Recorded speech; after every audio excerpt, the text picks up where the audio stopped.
అటువంటి దండాస్ పాస్టయ్య గారికి, సహకరించినటువంటి డేవిడ్ రాజన్న గారికి క్రీస్తునామమున వందనాలు తెలుపుకుంటున్నాను. ఈ సమయము యాకోబయ్య గారిది. అయితే శనివారం కుదరదు, అంటే నాకు కుదరదు అన్న అంశంతో అయ్యగారిని అడగగా పర్మిషన్ ఇచ్చారు. అయ్యగారికి వందనాలు, ప్రత్యేకమైనటువంటి వందనాలు. ప్రియమైన దేవుని సంఘపు పెద్దలారా, మీ అందరికీ నా నిండు వందనాలు. వాక్యదానంలోనికి వెళ్దాం, ప్రార్థించుకుందాం. పరిశుద్ధుడా, ప్రేమమైన దయగల తండ్రి, నాయన వందనాలు. వినగల చెవులను, గ్రహింపగల హృదయాలను మీరు మాకు ఇవ్వండి. మరింతగా మీ యందు మేము స్థిరపరచబడలాగున, పరలోక రాజ్యం పొందుకొనలాగున, మా అడుగులు స్థిరపరచబడలాగున సహాయం ఇచ్చి తృప్తిపరచమని, మహిమ మీరు పొందుకొనమని యేసు నామమున ప్రార్థిస్తున్నాం మా తండ్రి, ఆమెన్. చివరిసారిగా అంటే మొన్న వాక్యం చెప్పుకున్నప్పుడు యేసుక్రీస్తు ప్రభుల వారు ఎలాంటి మనుషుల మధ్య వాక్యాన్ని ప్రకటించుకున్నారు, ఎలాంటి గలిబిళ్ళు అప్పుడు ఎదురయ్యాయి, ఇలాంటి విషయాలు, అలాంటి గలిబిళ్ళను సైతం గద్దింపగలిగినటువంటి పెద్దలు గమ్లీయేల్ గారి దగ్గరికి వచ్చి గమ్లీయేల్ గారి దగ్గర వరకు మాట్లాడుకున్నాం. గమ్లీయేల్ గారు ఆయన వస్తున్నారు అంటేనే అందరూ, అంటే ఇంకా ఆయన సైలెంట్ అంటే అందరూ సైలెంట్ అయిపోయేవారు. ఆలోచించదగినటువంటి పెద్ద ఇలాంటి గమలీయేల్ గారు ఏకంగా క్రీస్తు మార్గంలో ఎవరైనా నడుస్తున్నట్లయితే ఇంకా చంపేయమన్నాడు. చంపేయడానికి కూడా పర్మిషన్ ఇచ్చేశాడు. అలా పర్మిషన్ ఇవ్వడానికి కారణం, ఆయనకు ఒక బలమైన వ్యక్తి తగిలాడు సహకారిగా. బలమైన వ్యక్తి, బలమైన శిష్యుడు తగిలాడు. అంతగా ఆలోచించే వ్యక్తి ఏకంగా క్రీస్తు మార్గంలోకి ఎవరైనా ఉంటే ఇంకా చంపేయడానికి కూడా ఏమాత్రము వెనకాడనట్టు తాకలు రాసి ఇచ్చేశాడు. ఎక్కడెక్కడ ఎలా జరిగింది ఇదంతా అంటే, ఆయనకు ఒక బలమైన వ్యక్తి తగిలాడు. ఆ బలమైన వ్యక్తి 22వ అధ్యాయము అపోస్తల కార్యములు 3వ వచనం. అపోస్తల కార్యములు 22వ అధ్యాయం 3వ వచనం.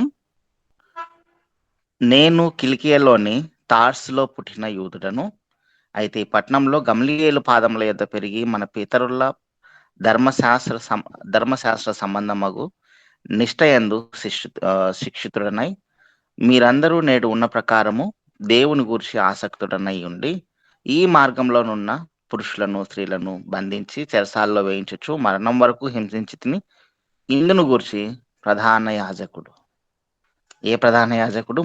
మూడో వచనంలో ఉన్నాడు చూడండి, గమలీయేలు. ఆ ప్రధాన యాజకుడు, ఇందును గూర్చి ప్రధాన యాజకుడును పెద్దలందరూ నాకు సాక్షులై ఉన్నారు. ఇదే వచనం, 9వ అధ్యాయం 1వ వచనంలో ఈయన పర్మిషన్ అడిగినట్టుంటుంది. అక్కడ అపోస్తల కార్యములు 9వ అధ్యాయం 1వ వచనంలో, పౌలు ఇంకాను ప్రభు యొక్క శిష్యులను బెదిరించుటయును హత్య చేయుటను తనకు ప్రాణాధారమైనట్టు ప్రధాన యాజకుని యొద్దకు వెళ్ళి, ఈ మార్గమందున్న పురుషులనైనను స్త్రీలైనను కనుగొనేట్లో వారిని బంధించి యెరూషలేమునకు తీసుకుని వచ్చటకు పత్రికలిమ్మని అడిగాను అని ఉంటుంది. తర్వాత అంటే ప్రధాన యాజకుని దగ్గరికి అక్కడ పర్మిషన్ కోసం, అంటే వీళ్ళందరినీ నేను చంపేస్తాను, నాకు పర్మిషన్ ఇవ్వండి అని చెప్పేసి అక్కడ వెళ్ళాడు. ఇక్కడ 22వ అధ్యాయం 3వ వచనం వచ్చేసరికి వాళ్ళే సాక్షులుగా ఉన్నారు. 5వ వచనంలో ఆ ప్రధాన యాజకుడే, అంటే ఆయన పర్మిషన్ ఇచ్చేశాడు. పర్మిషన్ ఇచ్చి అలా చంపుతున్నందుకు కూడా సాక్ష్యంగా నిలబడిపోయాడు. అంటే ఆయన అక్కడ ఎదిరించలేకపోయాడు. వాళ్ళు చెప్తున్న దాన్ని ఏమాత్రము స్వీకరించలేకపోయాడు. ఒక బలవంతుడు తగిలేసరికి, పౌలు ఎంతటి బలవంతుడు అంటే, ఆయన గురించి కొన్ని మాటలు చెప్పుకుంటే, సౌలుగా ఉన్నప్పుడు ఆయన గురించి కొన్ని మాటలు చెప్పుకుంటే ఎలా ఉందంటే, అపోస్తల కార్యములు 23వ అధ్యాయం 6వ వచనంలో, 23:6లో వారిలో ఒక భాగము సద్దుకైనను మరి ఒక భాగం పరిశీలన ఉన్నట్టు పౌలు గ్రహించి, సహోదరులారా, నేను పరిసేయుడను పరిసేయుల సంతతి వాడను, ఆ మనకున్న పరి చాలా చాలా సౌలు పరిసయుడు, అంటే పౌలుగా మారకముందు పరిసయుడు. ఆ తర్వాత ఇక్కడ 22వ అధ్యాయము 3వ వచనంలో నేను కిలికియలోని తార్సులో పుట్టిన యూదుడను. యూదుడు, పరిసయుడు. దాని తర్వాత ఇంకా వెళ్తే ఫిలిప్పీలకు రాసిన పత్రిక 3వ అధ్యాయము 5వ వచనంలో ఈయన ఎంత పటిష్టంగా ఉన్నాడంటే ఎవరు ఎదిరించలేని పరిస్థితులలో ఉండిపోయాడు. 8వ దినమున సున్నతి పొందితిని, ఆ, ఇశ్రాయేలు వంశపు వాడనై, బెన్యామీను గోత్రంలో పుట్టి, ఆ, హెబ్రీయుల సంతానమైన హెబ్రీయుడనై, ధర్మశాస్త్ర విషయంలో పరిసయ్యుడనై, ఆ. మొత్తం ఎన్ని అన్న చదవటన్నా. ఆసక్తి విషయము సంఘమును హింసించువాడనై, ధర్మశాస్త్రం వలన నీతి విషయము అనింద్యుడనై ఉండని. ఇన్ని కొన్ని కాదు. ఇజ్రాయేల్ వంశపు వాడనై బెన్యామీను గోత్రంలో పుట్టి హెబ్రీయుల సంతానమైన హెబ్రీయుడనై, బెన్యామీనీయుడు, హెబ్రీయుడనై, ధర్మశాస్త్ర విషయము పరిసయుడనై, ఆసక్తి విషయము సంఘమును హింసించువాడనై, ధర్మశాస్త్రం వలని నీతి విషయము అనింద్యుడనై ఇంటిని. ఒకటి కాదు, రెండు కాదు, ఏకంగా ఆయన ఇందాక యూదుడు, పరిసయుడు, హెబ్రీయుడు, ధర్మశాస్త్ర విషయానికి వస్తే గనక ఇక ఎటువంటి నింద లేనటువంటి వాడు. అంతవరకు ఎటువంటి నింద లేనటువంటి వాడు. అవసరమైతే హింసించేవాడు ధర్మశాస్త్ర విషయానికి ఎవరైనా వస్తే అలాంటి వాడు. ఇంకా ఈయన ఎలాంటి వాడంటే అపోస్తల కార్యంలో 22వ అధ్యాయం 28వ వచనంలోనే, అపోస్తల కార్యంలో 22:28లోనే 22:28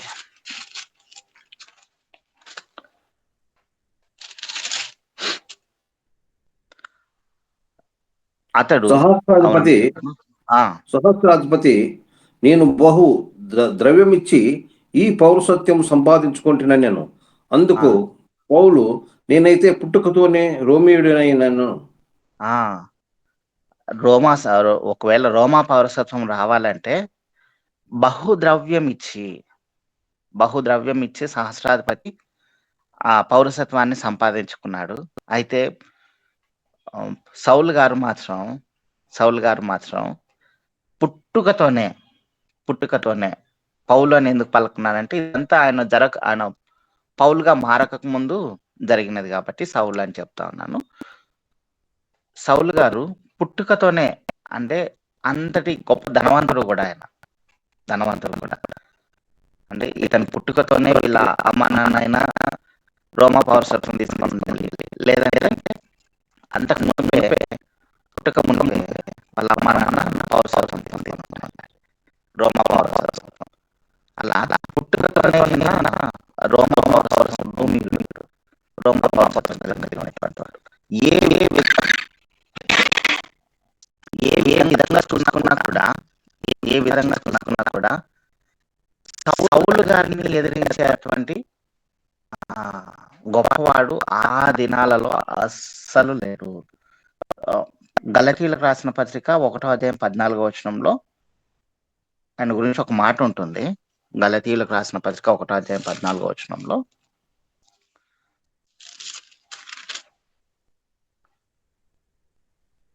నా పితరుల పారంపర్యాచారమందు విశేషాసక్తి గల వాడనై, నా స్వజాతిలలో నా సమాన వయస్కులైన అనేకుల కంటే యూదుల మతములో అత్యధికము నొందితినని నా నడవడిని గురించి మీరు వింటిరి.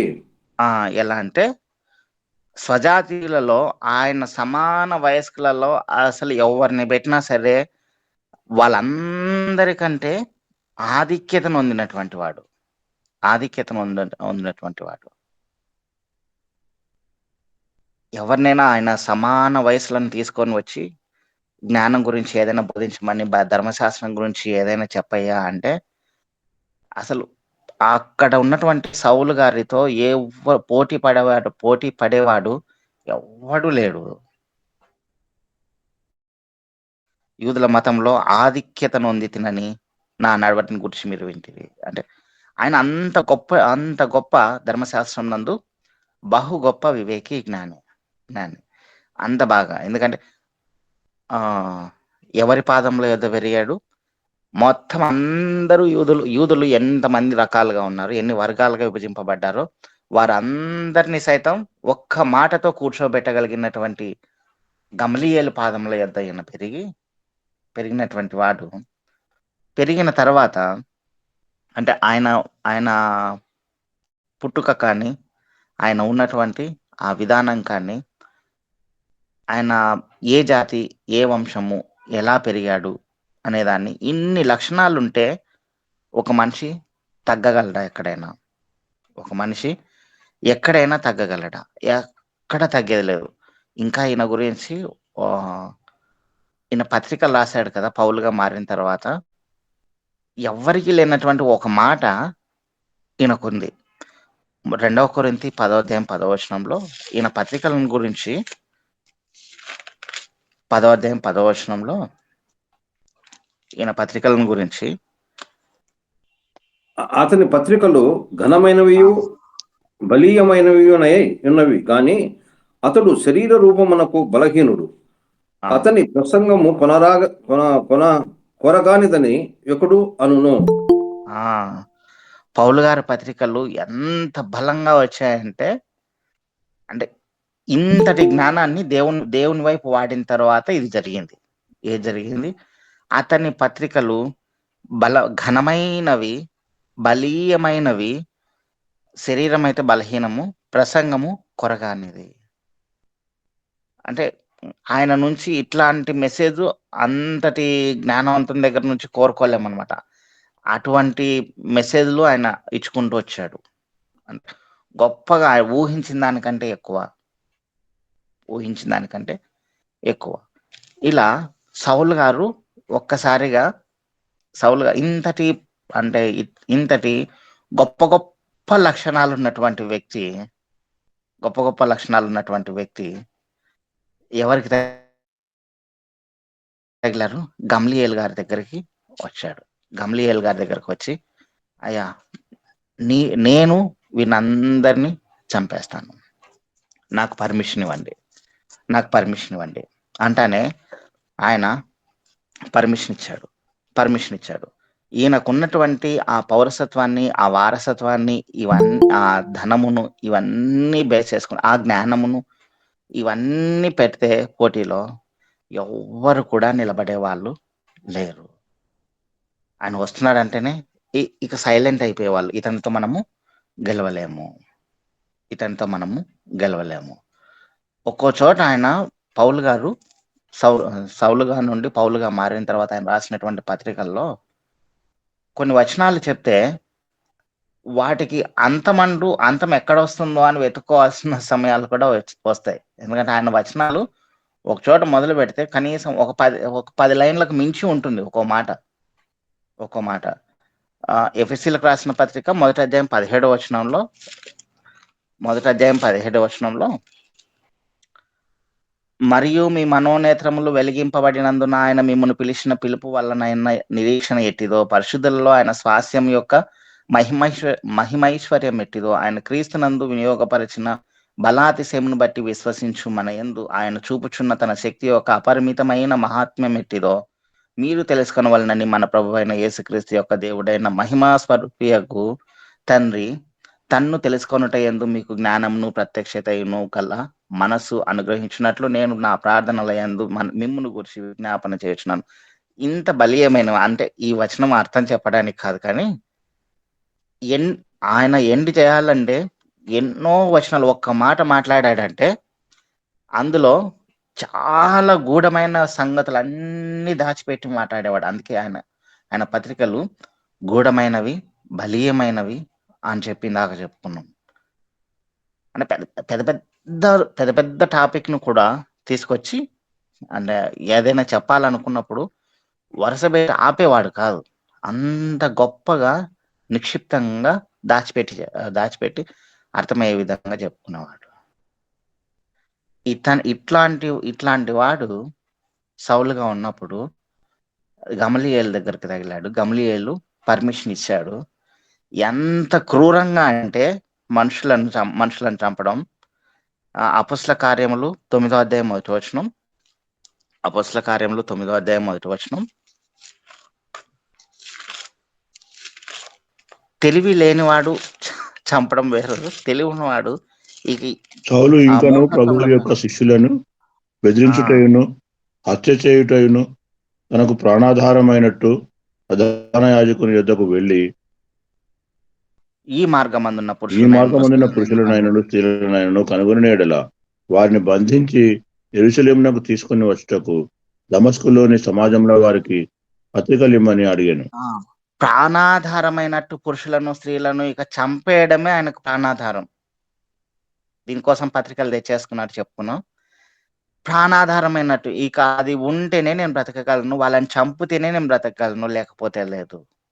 వీళ్ళని చంపితేనే నేను బ్రతకగలను, లేకపోతే లేదు అని యేసుక్రీస్తు ప్రభుల వారి యొక్క మార్గాన్ని ఎవరు అనుసరించినా సరే ఇతను సహించేవాడు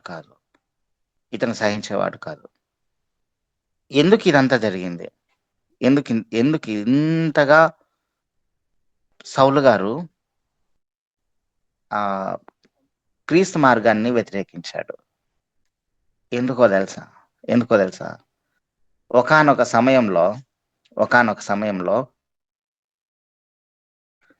జ్ఞానులంతా ఈ పరిసయ్యులు, యూదుల వర్గాలలో ఎంతమంది ఉన్నారో అంతమంది ఈ ప్రధాన యాజకుడైనటువంటి గమలీయేలు గారితో పాటుగా అందరూ వారితో పాటు కూడా ఇన్ని లక్షణాలు కలిగినటువంటి, ఇన్ని స్వభావాలు కలిగినటువంటి ఈ సౌలు గారు కూడా ఒక డిబేట్ లో పాల్గొన్నాడు.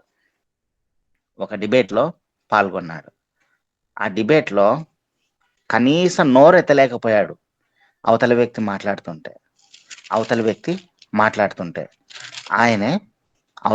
మాట్లాడుతుంటే నోరెత్తలేకపోయాడు. ఆయన ఎవరు? స్టెఫన్ గారు 6వ అధ్యాయం 8వ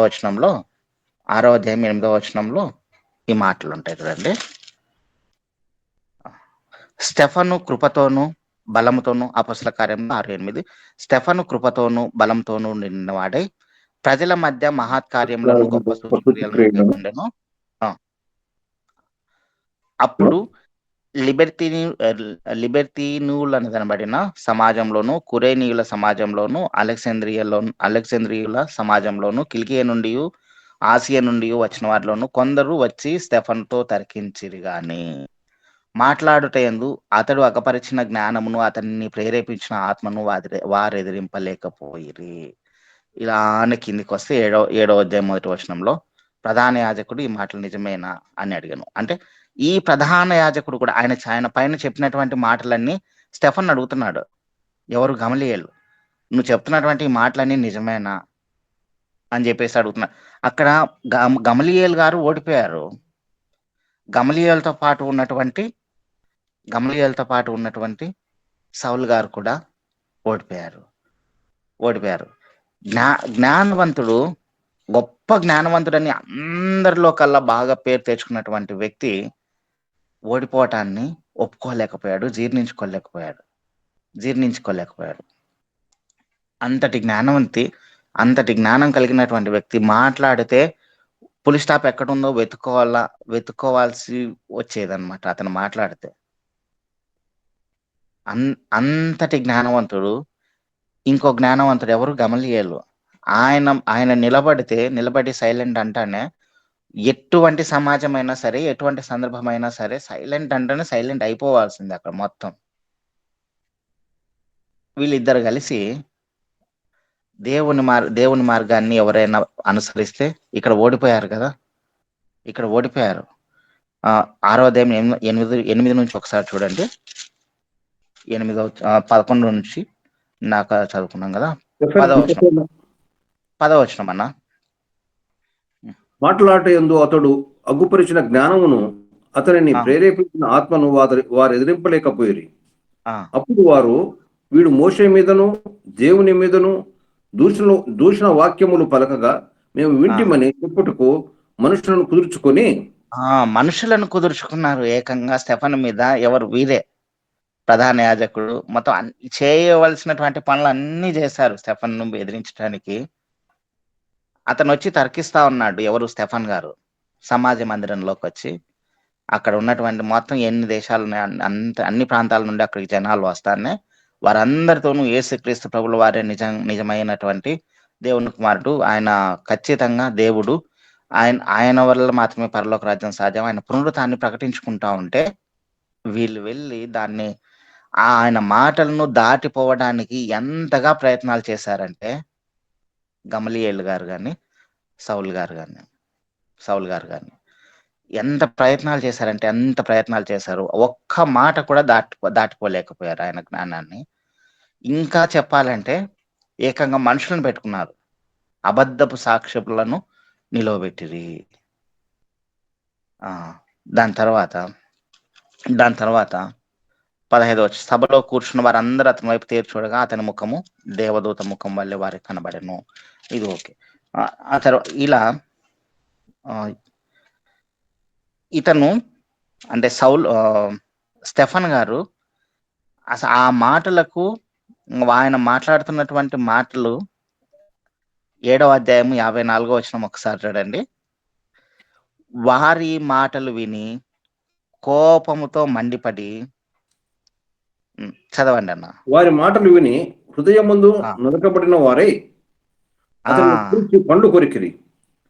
అయితే కోపముతో మండిపడి అనే దాన్ని బట్టి అంటే ఆ కింద ఉంటుంది హృదయమందు నరకబడిన వారై అని ఉంటుంది అనమాట. హృదయమందు నరకబడిన వారే ఆ మాటలను దాటిపోలేక వాళ్ళ జ్ఞానాన్ని హెచ్చించుకోలేక హృదయమందు ఇంకా గొడ్డలతో నరకబడినట్టు నరకబడ్డారు అనమాట.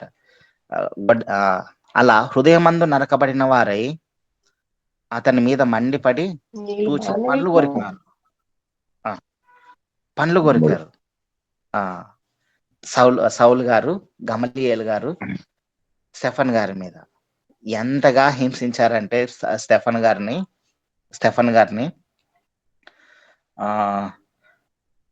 11వ అధ్యాయం 19వ వచనం ఒకసారి చూడండి. 11వ అధ్యాయం 19వ వచనం.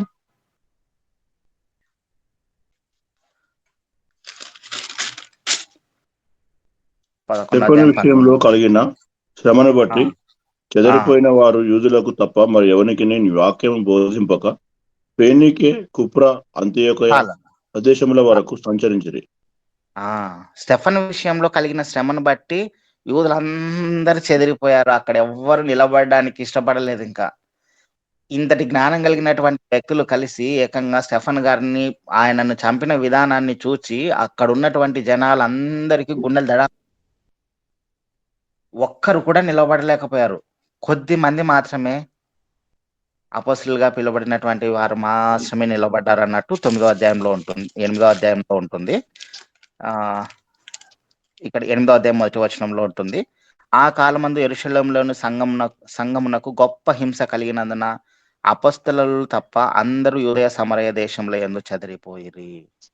భక్తి గల మనుషులు స్టెఫనును సమాధి చేసి అతని గురించి ప్రలాపించారు. అంటే కొద్ది మంది తప్ప ఇక ఎవ్వరు కూడా కనీసం నిలబడడానికి కూడా, ఆయన చంపిన విధానాన్ని చూస్తే రాళ్ళతో కొట్టి చంపారు, కానీ ఆ చంపిన విధానాన్ని చూస్తే కనీసం ఒక్కరు కూడా ఇంకా నిలబడలేము నాయన, ఇక్కడ మేము నిలబడటానికి కూడా ధైర్యం చాలలేదు, వాళ్ళకి ధైర్యం చాలలేదు. అంత గొప్పగా స్టెఫన్ గారిని సౌలు గారు, గమలీయేలు గారు చంపడానికి అంగీకరించారు, చంపారు అనుకోవాలి. ఎందుకంటే సౌలు గారే మాట మాట్లాడుతున్నారు ఒక చోట.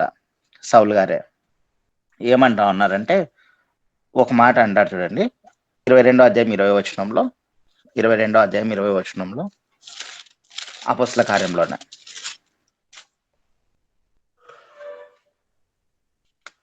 మరియు నీ సాక్షి అయిన స్టెఫను రక్తమును చిందింపబడినప్పుడు నేను కూడా దగ్గర నిలిచి అందుకు సమ్మతించి అతని చంపిన వారి వస్త్రములకు కావలి ఉంటునని చెప్పి తిని. ఇక్కడ కావలి ఉంటుంది. నేను అక్కడ ఉన్నాను. నేను కూడా ఆయన మాటలను ఎదుర్కోలేకపోయాను. నేను కూడా ఆయన మాటలను ఎదుర్కోపోయాను. నేనే అతని చావునకు నేనే అంగీకరించాను. ఇక్కడ ఆయన వస్త్రాలకు కావలి ఉన్నాడు అని చెప్పారు కదా. అంటే వాళ్ళు అక్కడ ఏంటంటే మొత్తం అందరూ పెద్ద పెద్ద వాళ్ళే. అప్పుడు చెప్పుకున్నాం కదా, యూదులలో ఎన్ని వర్గాలు ఉన్నాయో అన్ని వర్గాలు అక్కడ కూడుకునేటివి, యేసుక్రీస్తు ప్రభుల వారి యొక్క పరిచర్యను అడ్డుకునేటివి ఐకమత్యంగా అని. గొప్ప గొప్ప వాళ్ళందరూ కలిసినప్పుడు వాళ్ళు వేసుకున్నటువంటి వస్త్రాలు చాలా ఖరీదైనవి. అవన్నీ తీసుకొచ్చి ఎవరైతే ఈ చావును ప్రేరేపిస్తారో వారి దగ్గర కావాలి పెట్టేసి మిగతా అందరూ పోయి రాళ్ళతో కొట్టవాలి. అంటే ప్రధాన పాపి, ప్రధానంగా చేసే వ్యక్తి ఆ కావలి ఉన్నటువంటి వ్యక్తి అనమాట. అలా మొత్తం అందరూ తీసుకొచ్చి వాళ్ళ బట్టలన్నీ తీసుకొచ్చి వాళ్ళ వస్త్రాలు సౌలు గారి దగ్గర పెట్టి ఇక ఆయనను రాళ్ళతో కొట్టి చంపేశారు. ఆ విషయం ఈయన చెప్తా ఉన్నాడు. నీ సాక్షి స్టెఫన్ రక్తం చిందింపబడినప్పుడు నేను కూడా దగ్గర నిలిచి అందుకు సమ్మతించి అతని చంపిన వారి వస్త్రములకు కావలి ఉంటుందని చెప్పి మొత్తం అంటే ఇంతగా అనమాట. ఆయన ఒప్పుకుంటా ఉన్నాడు, అయ్యా నేనే ఆ పని చేసింది. అంటే ఒక వ్యక్తి ఏదైనా కానీ ఈ లోకంలో మంచి పేరు ప్రతిష్టలు వచ్చినప్పుడు నేను చెప్తా ఉన్నానంటే, ఈ లోకంలో మంచి పేరు ప్రతిష్టలు తెచ్చుకున్నప్పుడు ఎక్కడైనా మనల్ని ఓడించే వ్యక్తి ఎదురైనాడు అనుకో జీవితంలో, ఆ పేరు ప్రతిష్టలను కానీ ఆ కలిగి ఉన్నటువంటి జ్ఞానమును కానీ ఓడించే వ్యక్తి దగ్గర అయ్యాడు అనుకో, దానిని భరించగలిగినటువంటి జ్ఞానాన్ని మనం పొందుకోవాలి. అలా పొందుకోలేదనుకో ఇలాంటి తప్పులు చేస్తాం. సౌలు గారు ఎంతటి జ్ఞానవంతుడో, గమలీయేలు గారు ఎంతటి గొప్ప పెద్దనో మనం చెప్పుకున్నాం. ఇంతవరకు చెప్పుకున్నాం, గడిచిన దినాల్లో చెప్పుకున్నాం. గమలీయేలు గారు ఆయన మాట అంటేనే శాసనం అన్నట్టు ఉండేది, ప్రధాన యాజకుడు. ఆ తర్వాత సౌలు గారు ఆయన దగ్గర పెరిగాడు. అలాంటి ఇద్దరు వ్యక్తుల జ్ఞానాన్ని దాటిపోయే జ్ఞానం అక్కడ వచ్చేసరికి, కనీసం వీళ్ళని నోరెత్తనీయకపోయేసరికి దెబ్బకి అతన్ని చంపేశారు. ఆ మార్గంలో ఎవరు నిలబడినా సరే చంపుకుంటూ వచ్చేశారు. మన జ్ఞానము మనల్ని తప్పుదావలో, ఎందుకంటే ఈ కాలంలో ప్రతి ఒక్కరికి బైబిల్ నందు జ్ఞానం అలా పెరిగిపోతా ఉంది. లేదా వాళ్ళు ఎంచుకున్నటువంటి మార్గాలను బట్టి వాళ్ళ ఆస్తి అయినా సరే, మంచి పేరైనా సరే, ఏదైనా కానీ చాలా బాగా పెరిగిపోతా ఉంది. ఎంత పెరిగినా కూడా ఈ స్వభావం తగ్గింపబడగలిగినటువంటి, ఒకవేళ ఓడిపోయినా కూడా సరే అణుచుకొని జీవించేటువంటి స్వభావం కలగాలి.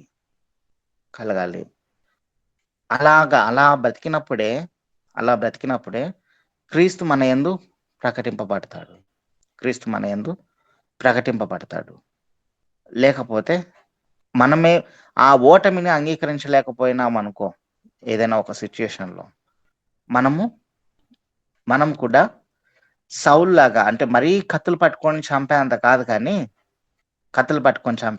కానీ నీతి న్యాయములను తప్పి బ్రతుకుతామేమో. మనం ఎంచుకున్నటువంటి జ్ఞానము మనల్ని మంచి దారిలో నడిపించింది అనుకో హ్యాపీ. అదే జ్ఞానము మనకు తెలియకుండానే మనము తప్పుదారిలో వెళ్తా ఉన్నాం అనుకో, అది దాని గురించి మనం చెప్పడం, అంటే పరలోక రాజ్యం నుంచి పక్కదారి వెళ్ళిపోతాం మనకు తెలియకుండానే. సౌలు గారు అలానే వెళ్ళిపోతున్నారు అప్పుడు. సౌలు గారు అలానే వెళ్ళిపోతున్నారు. గమ్లీయేల్ గారు అలానే దారి తప్పారు. అంతకు ముందేమో ఈ గలిబిలినంతా సైలెంట్ చేసినటువంటి వ్యక్తి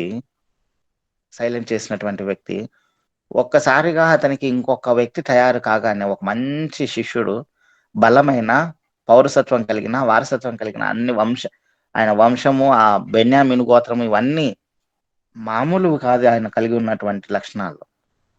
ఇలాంటి గొప్ప గొప్ప లక్షణాలు కలిగి ఉన్నటువంటి వ్యక్తి ఆయనకు తగలగానే ఇద్దరు కలిసి అంటే ఆయన చంపాడని చెప్పలేను, కానీ ఆయన కూడా సమ్మతించాడు. ఇద్దరు ఇలా చేసి ఏకంగా ఆ మార్గంలో ఎవ్వరు నిలబడలేనంతగా హింసించారు. అయితే సౌలు గారు ఆయనకున్నటువంటి జ్ఞానాన్ని తెలుసుకొని, అంటే ఏది నేను చేస్తా ఉన్నాను, ఏది నేను చేయట్లేదు అనేది తెలుసుకోవటకు కొంచెం టైం పట్టింది. ఆ సమయంలో ఏం జరిగింది అనేది మళ్ళీ ఎప్పుడైనా చెప్పుకున్నాం. ఆ మధ్యలో దాని తర్వాత ఆయన మారు మనసు పొందిన తర్వాత ఎంత గొప్పగా జీవించాడంటే, సౌలు గారు మారు మనసు పొందిన తర్వాత అటువంటి మార్గాలలో మనం ఎవరమైనా ఉంటే మారు మనసు పొందాలి ఖచ్చితంగా. అంటే ఏదైనా కానీ తప్పుగా ఒకవేళ జీవిస్తూ ఉన్నట్లయితే జ్ఞానము మన కలిగినటువంటి జ్ఞానమే జ్ఞానం అనుకొని ఆ మార్గాల్లో నివసిస్తుంటే వాటి నుంచి తప్పుకోవాలి. అలా తప్పుకున్నాక ఎంత గొప్పగా జీవించాడంటే సౌలు గారు పౌలుగా మారిన తర్వాత ఒక చోటుకి వెళ్ళాడు. ఆయన చేసినటువంటి మొదటి కొరింథీయులకు రాసిన పత్రిక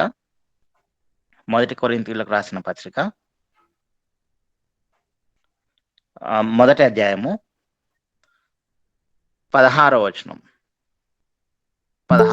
ఇంటి వారికి బాప్తిస్మం ఇచ్చితిని, వీరికి తప్ప మరి ఎవరికైనాను బాప్తిస్మం ఇచ్చితినేమో నేను ఎరుగను. ఎవరికి ఇచ్చాడంటే ఈయన బాప్తిస్మం? స్టెఫను ఇంటి వారికి.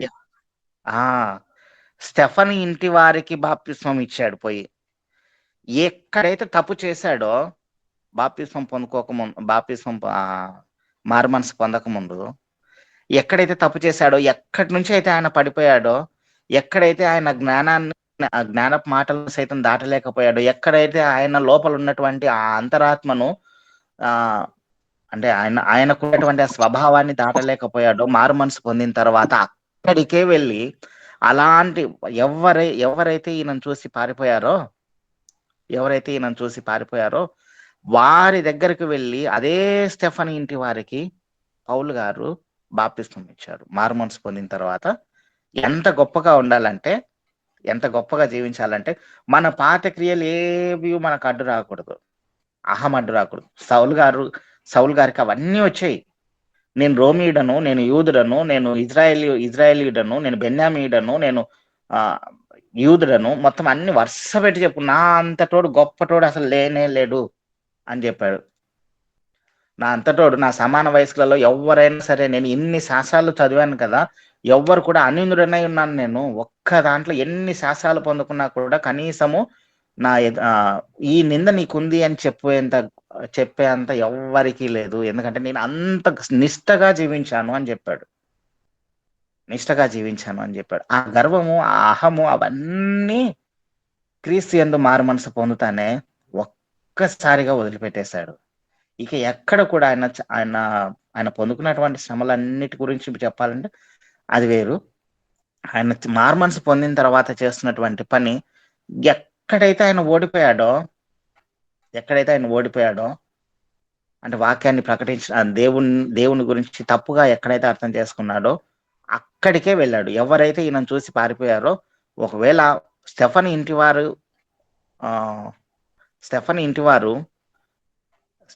వారికి స్టెఫన్ను చంపాడు కాబట్టి సౌలు గారు కనపడతానే ఈయన బలహీనమైన క్షణం చూసి ఆయనను చంపేయాలి. వాళ్ళు బలహీనమైన క్షణాన్ని చూసి సౌలు గారిని చంపేయాలి.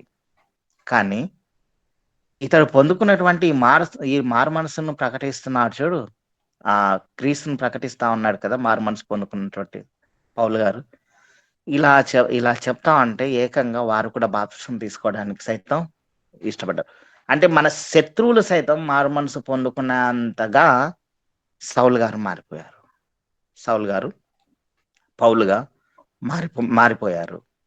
అంత మాత్రమే కాదు వారందరికీ బాప్తిస్మం ఇయ్యటంతో వాళ్ళు ఎలా తయారయ్యారంటే, అంటే ఒకరిని క్షమించే విధానం ఎలా ఉండాలంటే, సౌలు గారు గెలుచుకున్నారు ఓడిపోయిన దగ్గరనే. ఇక స్టెఫన్ ఇంటి వారు చూడండి ఒకసారి, ఇక్కడే 16వ అధ్యాయము, ఇక్కడ మొదటి కొరింథీయులకు రాసిన పత్రిక 16వ అధ్యాయము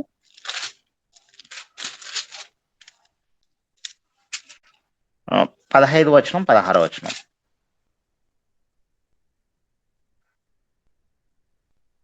మొదటి కొరింథీ 16వ అధ్యాయము 15, 16 వచనాలు. స్టెఫన్ ఇంటి వారు అకయ యొక్క ప్రథమ ఫలమై ఉన్నారనియు, వారు పరిశుద్ధులకు పరిచర్య చేయుటకు తమ్మును తాము అప్పగించుకొని ఉన్నారనియు మీకు తెలియను. ఒక్క మనిషిని మారు మనసు పొందితే ఎలా ఉండాలో సౌలు గారిని చూసి నేర్చుకోవాలి. క్షమిస్తే ఎలా ఉండాలో క్షమించిన తర్వాత స్టెఫన్ ఇంటి వారిని చూసి నేర్చుకోవాలి. స్టెఫన్ ఇంటి వారు అంతి యొక్క అకయ యొక్క ప్రథమ ఫలమై ఉన్నారని, వారు పరిశుద్ధులకు పరిచర్య చేయుటకు తమ్మును తాము అప్పగించుకొని ఉన్నారని మీకు తెలియను. స్టెఫన్ ఇంటి వారు ఇక క్రీస్తు మార్గాన్ని ఎవరైనా ప్రకటించడానికి వస్తే వారికి పరిచర్య చేయడానికి వాళ్ళు అప్పగించేసుకున్నారు. అంటే ఆ మార్గంలో వెళ్తా ఉన్నటువంటి సౌలు గారు వాళ్ళని హింసించినా కూడా వారిని క్షమించగలిగినటువంటి గుణము మారు మనసు పొందిన ప్రతి బిడ్డకు ఉండాలి. స్టెఫన్ ఇంటి వారు అదే కలిగి ఉన్నారు. అక్కడ సౌలు గారేమో మారు మనసు పొంది వస్తే పూర్తిగా సేవలు చేసి, అంటే వారు బాప్తిసం కూడా ఇచ్చారు. ఆయన చెప్పినటువంటి ఆ మాటలను అవన్నీ పట్టుకొని స్టెఫన్ ఇంటి వారు ఏకంగా పరిశుద్ధులు ఎవరైనా వస్తే వాళ్ళందరికీ పరిచర్య చేయడానికి, అంటే సేవలు చేయడానికి వాడుకున్నారు. వీరి మనస్తత్వం అంత గొప్పది. ఇలాంటి మనస్తత్వం కలిగినటువంటి వ్యక్తులను సౌలు గారు హింసించారు. మారు మనసు పొందిన తర్వాత ఎలా ఉండాలంటే సౌలు గారి మాదిరి ఎక్కడ ఓడిపోయాడో అక్కడికి వెళ్ళి నెగ్గుకొని రావడానికి ఇష్టపడ్డాడు. స్టెఫన్ ఇంటి వారేమో క్షమించడానికి ఇష్టపడ్డారు. ఇది దేవుని పిల్లల యొక్క లక్షణం. మనకున్నటువంటి మన జ్ఞానం ఒకవేళ తప్పుదారిలో నడిపిస్తా ఉంటే దాన్ని మనం విడిచిపెట్టాలి. అది తప్పు మార్గం అని తెలిసి బోధించేటప్పుడు వినగలిగినటువంటి మనస్తత్వం మనకు ఉండాలి. లేదంటే మూర్ఖత్వంలో పడిపోతాం. మూర్ఖునికి ఇంకొక మూర్ఖుడు తయారవుతే ఆ వినాశనం ఎలా ఉంటుందంటే, ఇందాకనే చెప్పుకున్నాం, మొత్తం అందరూ పారిపోయారు. మూర్ఖునికి ఇంకో మూర్ఖుడు, అంటే జ్ఞానికి ఇంకో జ్ఞాని తయారైతే అలా ఉంటుంది. అలా ఉండకూడదు. మనం ఎలా ఉండాలంటే మారు మనసు పొందినటువంటి సౌలు వల్లే ఉండాలి. మారు మనసు పొందుకున్న తర్వాత ఉన్నాడు కదా పౌలు, అలా ఉండాలి. క్షమించగలిగినటువంటి గుణంలో స్టెఫన్ ఇంటి వారి మాదిరి ఉండాలి. అలా ఉన్నప్పుడే మనము వీరిరువురు కలిసి ప్రకటిస్తున్నటువంటి యేసుక్రీస్తు ప్రభుల వారి యొక్క పరలోక రాజ్యాన్ని పొందుకోగలం. అలాంటి మనస్తత్వం మన కలగాలని ప్రభు పేరిట మిమ్మల్ని అందరినీ హెచ్చరిస్తూ ఈ కొద్ది మాటలతో ముగిస్తున్నాను. దేవుడి మాటలను దీవించును గాక. ఆమేన్. ఆమేన్. ఫిలిప్పీ 3వ అధ్యాయము 11వ వచనం. ఆయన శ్రమలలో పాలువాడనగుట ఎట్టిదో ఎరువు నిమిత్తమును సమస్తమును నష్టపరుచుకొని వాటిని పెంటతో సమానముగా ఎంచుకొనిచున్నాను. క్రీస్తుకు కలిగిన శ్రేష్టమైన జ్ఞానమును సంపాదించుకునే నిమిత్తం సమస్తమును, వాటిని ఏవి అర్హతలుగా ఉండెనో, ఏవి యోగ్యతలుగా ఉండెనో ఏ మాన్యమైనవిగా ఎంచుకొనుచుండెనో వాటిని అన్నిటినీ పెంటతో సమానముగా ఎంచుకొనుచున్నాను. శ్రమలలో ఆయన శ్రమలలో పాలివాడగు నిమిత్తం క్రీస్తుతో కూడా శ్రమ పడుటకు కోరుకున్నవాడు పౌలు మాన్యమైన వాటిని, జ్ఞానము, వివేకము అన్నిటినీ, అర్హతలన్నిటినీ, యోగ్యతలన్నిటినీ, క్వాలిఫికేషన్స్ అన్నిటినీ పెంటతో సమానముగా ఎంచుకొనుచున్నాను. విసర్జించబడిన అసహించుకొనిన పెంటతో సమానముగా కేవలము క్రీస్తుతో పాటు శ్రమపడి క్రీస్తు కొరకు నిందింపబడుట, హింసింపబడుట, క్రీస్తుతో కూడా క్రీస్తునందు దాచబడిన బుద్ధి జ్ఞానముల సర్వ సంపదలను కోరుకున్నవాడు మిగిలిన వాటన్నిటిని పెంటతో సమానముగా ఎంచుకొనిన పరిశుద్ధ పౌలు.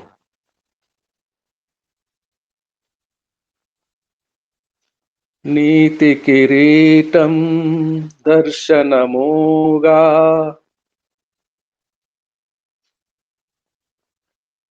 పరిశుద్ధ పౌలు. ఆ చరణము జ్ఞాపకం రావట్లేదు.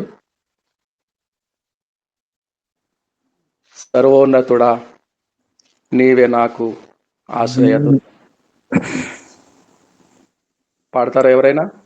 ఓకే గారు. నీతి కిరీటం దర్శనముగా ఇదే రావట్లేదు నాకు కూడా. దర్శించిన పరిశుద్ధ పౌలుకు నీతి కిరీటం దర్శనముగా ధరించిన పరిశుద్ధ పౌలుకు వాగ్దానము చేసినావు, వాగ్దాన భూమిలో చేర్చినావు. సర్వోన్నతుడా నీవే నాకు ఆశ్రయ దుర్గము, ఎవరు లేరు నాకు ఇలలో, ఆదరణ నీవేగా, ఆశ్రయము నీవేగా. ఆమేన్. యాకోబ్ పాస్టర్ గారు క్లుప్తంగా ప్రార్థిస్తారు. ప్రార్థన తర్వాత తెలుగు సభ ముగించబడుతుంది. యాకోబయ్య గారు ప్రార్థన. మహాగణుడైన మా దేవ, సర్వశక్తిమంతుడా నీకు స్తోత్రం. ఉదయకాల సమయంలో తండ్రి అయినా మరి శ్రేష్టమైనటువంటి నీతి కిరీటం కొరకు అయినా మరి పౌలు అయినా ప్రయాసపడి ఉన్నట్టుగా మేము చూస్తున్నాం. నిజమే తండ్రి, భూమి మీద శాశ్వతమైనవి ఉన్నాయి. శాశ్వతమైనవి నీవు మా కొరకు దాచి ఉన్నావు. శాశ్వతమైన వాటి కొరకే మేము పరిగెత్తాలి. మరి పౌలు తండ్రి మరి ఆ విధముగా ముందుకు సాగినట్టుగా ఆధ్యాత్మికముగా మా జీవితాలు కూడా సమర్పించుకున్నట్టుకు సహాయం చేయండి. చక్కటి మాటలను తెలియచేసిన నైనా మరి సహోదరుడు నైనా బ్రదర్ను జ్ఞాపకం చేసుకునండి, వారి కుటుంబాన్ని దీవించండి. విన్నటువంటి మాటలన్నీ కూడా మా హృదయాల్లో ఫలించబడటకు సహాయం చేయండి. నీకే మహిమ ఘనత ప్రభావం చెల్లించుకొనొచ్చు నా ప్రభువును రక్షకునైనా యేసుక్రీస్తు నామమును ప్రార్థించి పొందుకొని నామ తండ్రి. ఆమేన్. ఆమేన్. నాగలింగేష్ గారు ఆశీర్వాదం విడుదల చేస్తారా? గారు, మన పరమ తండ్రి అయిన దేవుని యొక్క కృపయు, ఆయన కుమారుడైన యేసుక్రీస్తు వారి యొక్క ప్రేమయు, పరిశుద్ధాత్మని యొక్క అన్యోన్య సహవాసము ఇప్పుడు కూడి ఉన్న మనకును, మన కుటుంబములకును, మన సంఘమునకును, సకల పరిశుద్ధులకును, జరగనైనటువంటి హిందీ సెషన్కును, సదాకాలము తోడయుండి నడిపించును గాక. ఆమేన్. ఆమేన్ ఆమేన్ ఆమేన్. యాకోబ్ పాస్టర్ గారికి వందనాలండి. నాజరే పాస్టర్ గారికి వందనాలండి. జయ పాస్టర్ గారికి వందనాలండి. సరళమ్మ గారికి వందనాలండి. హెప్సిబా గారికి వందనాలండి. శాంతకుమారి గారికి వందనాలండి. నాగలింగేష్ గారికి వందనాలండి. ప్రేమలత గారికి వందనాలండి. కేజే రత్నం గారికి వందనాలండి. వాణిశ్రీ గారికి వందనాలండి. జాన్సన్ గారికి వందనాలండి. రామేశ్వరమ్మ గారికి వందనాలండి. గ్రేస్ మనోరంజనం గారికి వందనాలండి. దామోదర్ గారికి వందనాలండి. ఆశా జ్యోతి గారికి వందనాలండి. ఆమ్స్ట్రాంగ్ గారికి వందనాలండి. అబ్రహాం లింకన్ గారికి మీకు కూడా వందనాలండి. వందనాలండి. మల్లె